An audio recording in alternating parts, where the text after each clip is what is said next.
Bienvenue sur Bible 365. Nous sommes contents que vous soyez avec nous aujourd'hui, pour écouter la lecture du livre 1 Chroniques chapitre 18, 19, 20, 21, 22 et 23. Si vous êtes nouveau, s'il vous plaît abonnez-vous à la chaîne, aimez et partagez-la pour encourager quelqu'un d'autre à écouter la Bible cette année. Bonne écoute. 1 Chroniques, chapitre 18. Après cela, David battit les Philistins et les humilia, et il enleva de la main des Philistins Gath et les villes de son ressort. Il battit les Moabites, et les Moabites furent assujettis à David et lui payèrent un tribut. David battit Hadarézer, roi de Tsoba, vers Hamath, lorsqu'il alla établir sa domination sur le fleuve de l'Euphrate. David lui prit 1000 chars, 7000 cavaliers et 20 000 hommes de pied. Il coupa les jarrets à tous les chevaux de trait et ne conserva que 100 attelages. Les Syriens de Damas vinrent au secours d'Hadarézer, roi de Tsoba, et David battit 22 000 Syriens. David mit des garnisons dans la Syrie de Damas, et les Syriens furent assujettis à David et lui payèrent un tribut. L'Éternel protégeait David partout où il allait. Et David prit les boucliers d'or qu'avaient les serviteurs d'Hadarézer et les apporta à Jérusalem. David prit encore une grande quantité d'airain à Tipchat et à Cune, ville d'Hadarézer. Salomon en fit la mer d'airain, les colonnes et les ustensiles d'airain. Tohu, roi de Hamath, apprit que David avait battu toute l'armée d'Hadarézer, roi de Tsoba, et il envoya Adoram, son fils, vers le roi David, pour le saluer et pour le féliciter d'avoir attaqué Hadarézer et de l'avoir battu. Car Tohu était en guerre avec Hadarézer. Il envoya aussi toutes sortes de vases d'or, d'argent et d'airain. Le roi David les consacra à l'Éternel, avec l'argent et l'or qu'il avait pris sur toutes les nations, sur Édom, sur Moab, sur les fils d'Ammon, sur les Philistins et sur Amalek. Abishai, fils de Tseruja, bâtit dans la vallée du sel 18 000 Édomites. Il mit des garnisons dans Édom, et tout Édom fut assujetti à David. L'Éternel protégeait David partout où il allait. David régna sur tout Israël, et il faisait droit et justice à tout son peuple. Joab, fils de Tseruja, commandait l'armée. Josaphat, fils d'Achilud, était archiviste. Tsadok, fils d'Akitub, et Abimélec, fils d'Abiatar, étaient sacrificateurs. Shavjva était secrétaire. Benaja, fils de Jéhojada, était chef des Kérétiens et des Pélétiens. Et les fils de David étaient les premiers auprès du roi. 1 Chroniques, chapitre 19. Après cela, Nakash, roi des fils d'Ammon, mourut, et son fils régna à sa place. David dit : « Je montrerai de la bienveillance à Hanun, fils de Nakash, car son père en a montré à mon égard. » Et David envoya des messagers pour le consoler au sujet de son père.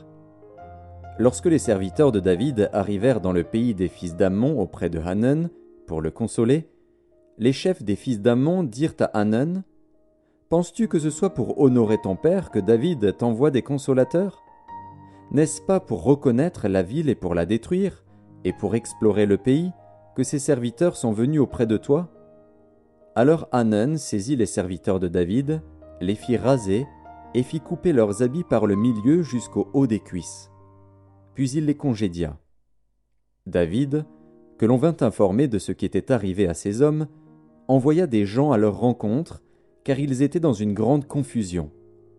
Et le roi leur fit dire : « Restez à Jéricho jusqu'à ce que votre barbe ait repoussé, et revenez ensuite. » Les fils d'Ammon virent qu'ils s'étaient rendus odieux à David, et Hanun et les fils d'Ammon envoyèrent 1000 talents d'argent pour prendre à leur solde des chars et des cavaliers chez les Syriens de Mésopotamie et chez les Syriens de Maaka et de Tsoba. Ils prirent à leur solde 32 000 chars et le roi de Maaka avec son peuple, lesquels vinrent camper devant Médeba. Les fils d'Ammon se rassemblèrent de leur ville et marchèrent au combat. À cette nouvelle, David envoya contre eux Joab et toute l'armée, les hommes vaillants. Les fils d'Ammon sortirent et se rangèrent en bataille à l'entrée de la ville. Les rois qui étaient venus prirent position séparément dans la campagne. Joab vit qu'il avait à combattre par devant et par derrière. Il choisit alors sur toute l'élite d'Israël un corps qu'il opposa aux Syriens. Et il plaça sous le commandement de son frère Abishai le reste du peuple pour faire face aux fils d'Ammon. Il dit : « Si les Syriens sont plus forts que moi, tu viendras à mon secours. Et si les fils d'Ammon sont plus forts que toi, j'irai à ton secours.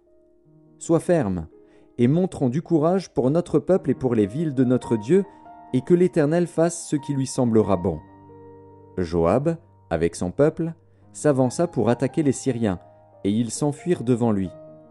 Et quand les fils d'Ammon virent que les Syriens avaient pris la fuite, ils s'enfuirent aussi devant Abishai, frère de Joab, et rentrèrent dans la ville.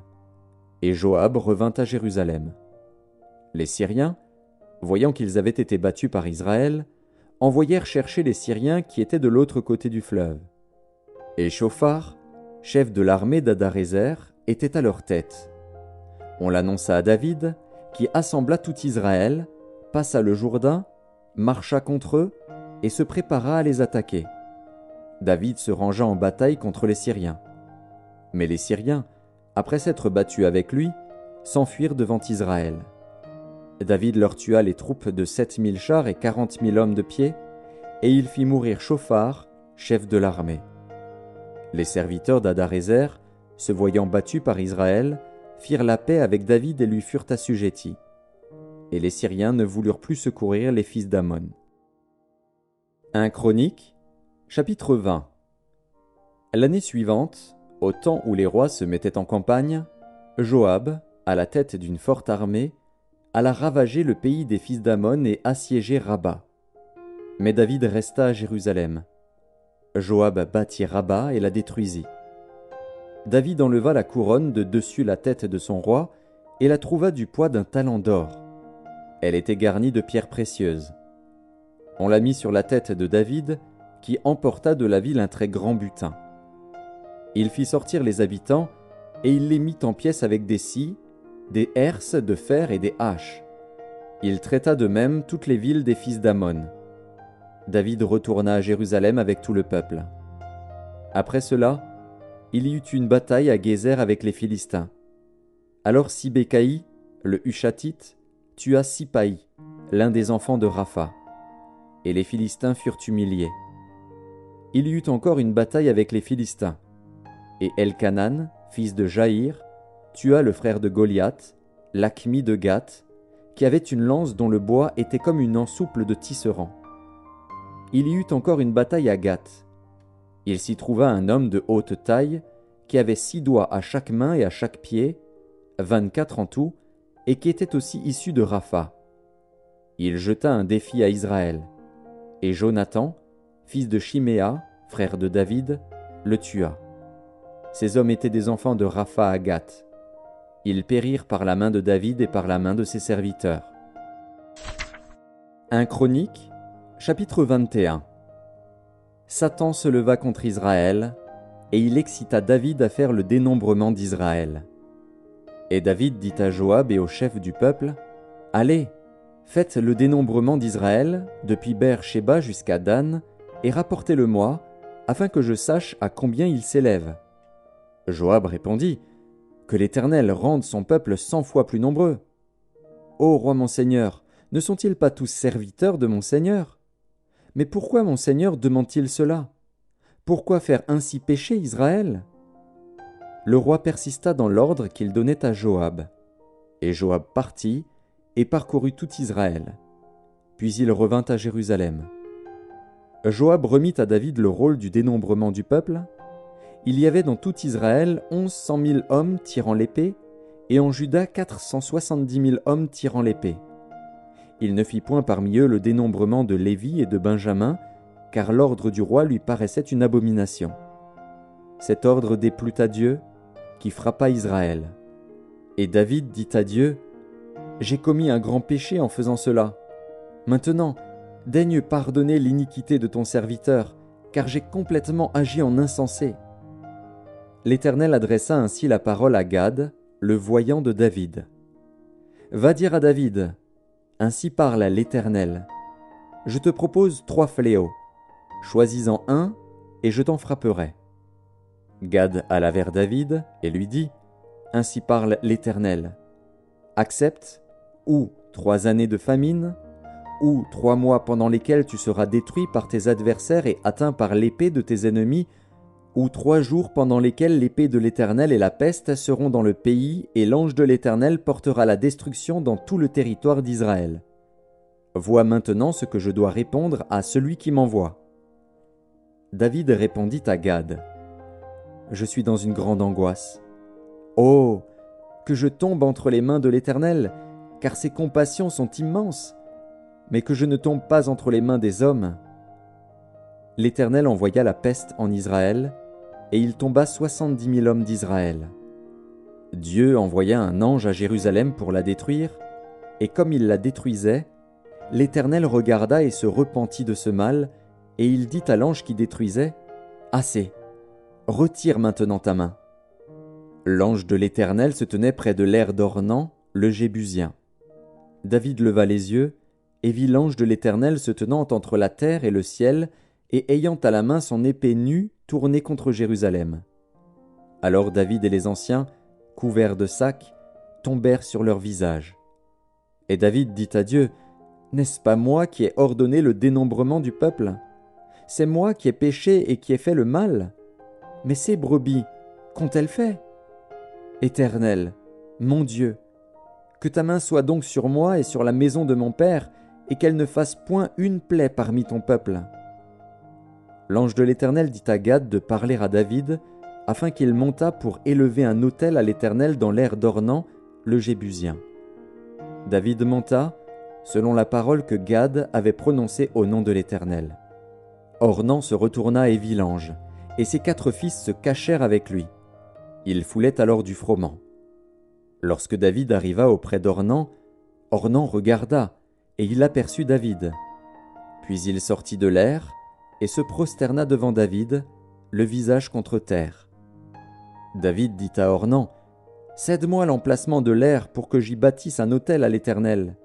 Cède-le-moi contre sa valeur en argent, afin que la plaie se retire de dessus le peuple. » Ornan répondit à David, « Prends-le, et que mon seigneur le roi fasse ce qui lui semblera bon. Vois, je donne les bœufs pour l'holocauste, les chars pour le bois, et le froment pour l'offrande. Je donne tout cela. » Mais le roi David dit à Ornan, « Non, je veux l'acheter contre sa valeur en argent, car je ne présenterai point à l'Éternel ce qui est à toi, et je n'offrirai point un holocauste qui ne me coûte rien. » Et David donna à Ornan 600 sicles d'or pour l'emplacement. David bâtit là un autel à l'Éternel, et il offrit des holocaustes et des sacrifices d'action de grâce. Il invoqua l'Éternel, et l'Éternel lui répondit par le feu, qui descendit du ciel sur l'autel de l'holocauste.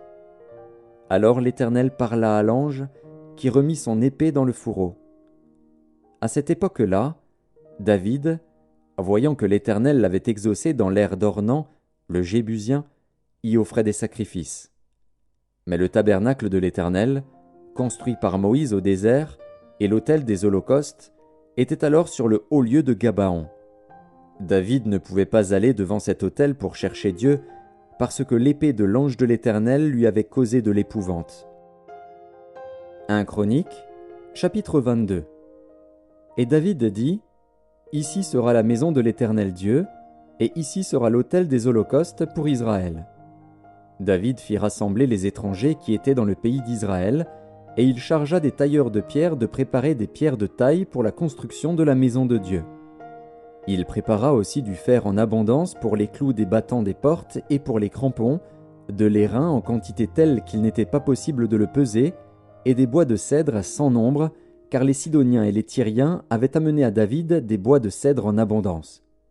David disait, « Mon fils Salomon est jeune et d'un âge faible, et la maison qui sera bâtie à l'Éternel s'élèvera à un haut degré de renommée et de gloire dans tous les pays. C'est pourquoi je veux faire pour lui des préparatifs. » Et David fit beaucoup de préparatifs avant sa mort. David appela Salomon, son fils, et lui ordonna de bâtir une maison à l'Éternel, le Dieu d'Israël. David dit à Salomon, « Mon fils, j'avais l'intention de bâtir une maison au nom de l'Éternel, mon Dieu. Mais la parole de l'Éternel m'a été ainsi adressée, « Tu as versé beaucoup de sang, et tu as fait de grandes guerres. tu ne bâtiras pas une maison à mon nom, car tu as versé devant moi beaucoup de sang sur la terre. Voici, il te naîtra un fils, qui sera un homme de repos, et à qui je donnerai du repos en le délivrant de tous ses ennemis d'alentour. Car Salomon sera son nom, et je ferai venir sur Israël la paix et la tranquillité pendant sa vie. Ce sera lui qui bâtira une maison à mon nom. Il sera pour moi un fils, et je serai pour lui un père. Et j'affermirai pour toujours le trône de son royaume en Israël. Maintenant, mon fils, que l'Éternel soit avec toi, afin que tu prospères et que tu bâtisses la maison de l'Éternel, ton Dieu, comme il l'a déclaré à ton égard. Veuille seulement l'Éternel t'accorder de la sagesse et de l'intelligence, et te faire régner sur Israël dans l'observation de la loi de l'Éternel, ton Dieu. Alors tu prospéreras, si tu as soin de mettre en pratique les lois et les ordonnances que l'Éternel a prescrites à Moïse pour Israël. Fortifie-toi et prends courage, ne crains point et ne t'effraie point.